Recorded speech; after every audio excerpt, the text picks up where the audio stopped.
신년 특집 대러닝 클래스 시대에 어떤 곳에 가입할 것인가? 안녕하신가? 바야흐로 대러닝 클래스 시대다. 코로나 이후 시작된 대한민국의 러닝 붐은 좀처럼 꺼질 기미가 보이지 않는다. 많은 사람들이 러닝에 입문했다. 마라톤 대회에 참가해 기록을 세우고자 하는 러너들도 눈에 띄게 늘었다. 그 흐름 속에서 선수 출신 러너들과 이른바 좀 달린다는 마스터즈 고수들은 너 나 할 것 없이 러닝 클래스를 잇따라 개설하고 있다. 그 결과 일반 러너들은 클래스에 가입해 훈련을 받으며 체계적으로 러닝을 이어가고 있다. 이번 영상에서는 대러닝 클래스 시대에 발맞춰 러닝 클래스에 가입할 때 어떤 점을 살펴봐야 하는지 몇 가지 중요한 기준에 대해 한번 이야기해 보려고 한다. 자, 그럼 시작해 보겠다. 1. 처음 가입하는 러닝 클래스는 생각보다 중요하다. 만약 한 번도 러닝을 배워본 적이 없다면 어떤 러닝 클래스에 가입하고 누구에게 배우느냐는 향후 당신의 러너 인생에 지대한 영향을 미친다. 처음 러닝을 접하는 단계에서는 마치 새하얀 도화지에 그림을 그리듯 감독이나 코치가 추구하는 러닝 자세와 철학이 그대로 몸에 스며들게 된다. 그렇기 때문에 이 시기에 잘 배워놓아야 한다. 한번 굳어진 자세와 습관은 시간이 지날수록 고치기 매우 어렵기 때문이다. 실제로 같은 러닝 클래스에서 함께 달리는 사람들을 유심히 관찰해보면 주법과 리듬이 놀라울 만큼 닮아있는 경우가 많다. 처음 가입한 러닝 클래스에서 어느 정도 자리를 잡고 나면 다른 클래스로 옮기는 것이 눈치 보일 수 있다는 점도 유의해야 한다. 이 바닥은 조금만 오래 몸담고 있다 보면 생각보다 훨씬 좁다는 사실을 자연스럽게 체감하게 된다. 마라톤을 포기하지 않고 꾸준히 이어가다 보면 결국 이 바닥의 사람들을 한 번쯤은 다 만나게 된다는 말이 괜히 나온 이야기가 아니다. 2. 자신의 여건에 맞는 곳을 선택해야 한다. 뻔한 이야기처럼 들릴 수 있지만 러닝 클래스는 현재 자신이 처한 상황에서 무리 없이 참여할 수 있는 곳을 선택해야 한다. 집이나 직장에서 훈련 장소까지의 거리와 훈련 시간대 등 여러 요소를 고려해야겠지만 그 중에서도 가장 중요한 것은 단연 거리다. 아무래도 수도권이나 대도시의 러닝 클래스가 집중되어 있다 보니 거리가 먼 곳에 살고 있는 경우 참여 자체가 상당히 까다로워진다. 물론 원하는 클래스를 듣기 위해 두세 시간의 운전을 마다하지 않는 열정적인 러너들도 있다. 수원에서, 동탄에서, 천안에서, 심지어 대전에서까지 매주 서울로 올라와 러닝을 배우는 경우도 종종 보인다. 그 열정만큼은 분명 존중받아 마땅하다. 다만 개인적으로는 결코 추천하지 않는다. 요즘의 러닝 클래스는 단발성 체험이 아니라 최소 두세 달 이상 이어지는 장기적인 플랜으로 운영되는 경우가 대부분이기 때문이다. 시간이 남아도는 백수가 아닌 이상 거리가 먼 곳에서 진행되는 클래스는 외부적인 변수로 인해 결석이 반복될 가능성이 높아진다. 게다가 처음 한두 번은 어떻게든 참여할 수 있지만 시간이 지날수록 스스로와의 타협이 시작된다. 어차피 스케줄은 정해져 있으니 혼자 해도 되지 않을까? 좀 더 효율적으로 해보자. 이 시간에 잠을 자고 컨디션을 관리하는 게 부상 예방에는 더 나을 것 같다. 이런 생각이 들기 시작하는 순간 사실상 그 러닝 클래스와의 인연은 끝났다고 봐도 무방하다. 3. 실력에 맞는 곳에 가야 한다. 서브보드 간당간당한 러너가 목마교에 들어간다고 과연 제대로 된 훈련을 할 수 있을까? 뱁새가 황새를 따라가다가는 부상만 겪을 뿐이다. 이런 경우라면 곧장 달리기를 빡세게 하는 클래스보다는 보강 운동과 자세 교정을 통해 안정적으로 달릴 수 있는 몸을 만들어주는 곳을 선택하는 것이 훨씬 현명하다. 반대의 경우도 마찬가지다. 어느 정도 실력을 갖춘 러너가 러닝 클래스에 가입했는데 자신과 비슷한 수준의 러너가 단 한 명도 없다면 그 역시도 골치 아픈 상황이 된다. 자기보다 하수와 함께 훈련하거나 사실상 결국 혼자 달려야 하는 상황이 되는데 그렇게 되면 실력 향상은 더뎌질 수밖에 없다. 그런 환경에서는 러닝 클래스에 가입한 의미가 없어질 수도 있다. 4. 기본기와 기록 중 무엇을 우선할지 정해야 한다. 러닝 클래스는 크게 두 가지 성격으로 나뉜다. 러닝을 배우는 곳인가 아니면 기록을 올리는 곳인가. 물론 러닝 클래스를 운영하는 입장에서는 두 가지 모두를 책임진다고 말하겠지만 실제로는 성격이 분명히 갈리는 경우가 많다. 전자는 러닝 자세부터 부상 예방까지 기초를 차근차근 쌓는데 초점을 맞춘 클래스다. 단기간에 기록을 뽑아내기보다는 장기적인 플랜을 바탕으로 클래스가 진행된다. 달리기 자체보다는 보강 운동이나 피치 체력 훈련의 비중이 높다. 보통 3, 40대 엘리트 선수 출신 감독이나 코치들이 이런 방식의 훈련을 선호한다. 보통 달리기를 처음 접하는 청소년들을 지도하는 방식과도 어느 정도 맞닿아 있는 부분이 있다. 반면 후자는 제한된 기간 안에서 기록 향상을 목표로 운영되는 클래스다. 달리기의 비중이 압도적으로 높고 인터벌이나 지속주 같은 고강도 스케줄이 반복된다.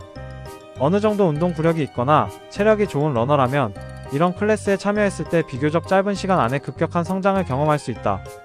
만약 자신이 아직 러닝 초보에 가깝고 실력도 충분히 다져지지 않았다면 전자의 클래스에 가입하는 것이 훨씬 안전하다. 반대로 러닝 구력이 어느 정도 쌓였고 현재 자신의 한계치를 끝까지 짜내보고 싶다면 후자의 클래스가 더 적합한 선택이 될 수 있다. 5. 동기부여가 될 만한 요소를 만들어야 한다. 마라톤은 힘든 운동이다. 훈련 역시 마찬가지다. 물론 힘들게 뛰고 나면 뿌듯하고 기분이 좋아지지만 그것만으로는 부족하다. 힘든 만큼 즐거움이 반드시 동반되어야 한다. 그래서 러닝 클래스에 가입한다면 그곳에서의 활동이 무엇보다도 재미있어야 한다. 따라서 클래스에서 재미를 느낄 수 있도록 돕는 동기부여 요소를 만들어 둘 필요가 있다. 내가 추천하는 첫 번째 동기부여 요소는 자신과 나이가 비슷한 동료들이다. 최근 마라톤판에는 2030 러닝 코치들이 눈에 띄게 늘고 있다. 이들은 주로 인스타를 중심으로 클래스를 홍보하는데 이런 곳일수록 젊은 러너들의 비중이 높은 경우가 많다. 또래들과 함께 달리고 그 과정을 SNS에 인증하며 서로 소통하는 경험은 훈련을 지속하는 데 강력한 동기로 작용한다. 두 번째 동기부여 요소는 다소 현실적인 이야기지만 매력적인 이성이다. 요즘은 인스타만 조금 살펴봐도 어떤 클래스에 어떤 사람들이 모여 있는지 손쉽게 확인할 수 있다. 매력적인 이성이 많은 클래스들을 찾아보길 권한다. 이런 요소 역시 러닝을 지속하게 만드는 분명한 동력이 될 수 있다. 그 외에도 전문 사진작가가 상주하거나 재미난 이벤트가 있다거나 참여율에 따라 상품을 제공하는 등 러너들의 참여 의욕을 높일 수 있는 다양한 장치를 마련한 러닝 클래스에 가입하는 것을 추천한다. 6. 대규모 클래스의 장단점을 파악해야 한다. 이 바닥에도 입시학원처럼 스타 강사가 존재한다. 잘 나가는 몇몇 러닝 클래스는 회원수가 수백 명에 이르고 클래스 신청 과정 역시 마라톤 대회 접수만큼이나 까다롭다. 사람이 많은 러닝 클래스라고 마냥 좋을까? 여기에 대해서는 분명한 장단점이 존재한다. 장점부터 보자면 자신과 비슷한 실력대의 사람이 많아 자연스럽게 동기부여가 되고 함께 뛸 인원이 충분해 훈련 스케줄을 소화하기가 상대적으로 수월하다는 점이다. 반면 단점도 명확하다. 규모가 큰 만큼 감독이나 코치가 개인에게 세심하게 신경을 써주기 어렵다는 것이다. 자세 교정이나 노하우 전수를 기대하며 거금을 내고 러닝 클래스에 가입했는데 도무지 감독이나 코치를 1대1로 대면할 수가 없다. 물론 자신이 인싸기질이 있고 수많은 사람들 사이에서도 단연 돋보이는 무언가를 가지고 있다면 이야기는 달라지겠지만 우리 같은 영포티 독거노 총각들에게는 어림도 없는 소리다. 7. 감독이나 코치들도 각자 자신이 잘하는 분야가 존재한다. 모든 것을 완벽하게 커버하는 마라톤 코치는 없다. 감독이나 코치마다 각자 강한 분야가 존재한다. 어떤 코치는 러닝 자세가 예뻐지게 잘 봐주고 어떤 코치는 제한된 기간 안에 기록을 쥐어짜는 데 능하며 또 어떤 코치는 보강 운동을 통해 부상 없이 달리는 법을 잘 가르친다. 선수 출신 코치는 달리기의 기본기를 정석적으로 가르쳐줄 가능성이 높고 마스터즈 경력이 많은 코치는 그동안 쌓아온 자신만의 노하우를 공유해주는 경우가 많다. 하지만 선수 출신이든 순수 마스터즈든 그보다 더 중요한 것은 항상 깨어있고 끊임없이 공부하는 지도자를 만나는 일이다. 이것은 나이와는 상관없다. 심지어 달리기 기량이나 선수 출신 여부와도 상관없다. 30대라 하더라도 러닝 경력이 20년이 넘는다고 거들먹거리며 중고등학교 시절 배웠던 이론에 여전히 머물러 있는 사람이 있는 반면 60세가 넘었음에도 최신 패러다임에 익숙하고 끊임없이 공부하는 지도자도 있다.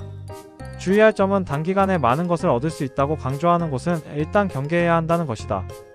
부작용이 발생할 가능성이 크다. 물론 일부 사람들은 짧은 시간 안에 기록 상승을 경험하기도 하지만 그 경우 대부분은 이미 체력과 지구력이 충분히 갖춰진 상태에서 달리기를 시작했을 가능성이 크다. 마라톤은 다른 운동에 비해 구력이 중요한 종목이다. 평범한 러너가 일정한 궤도에 오르기까지는 결국 시간이 필요하다.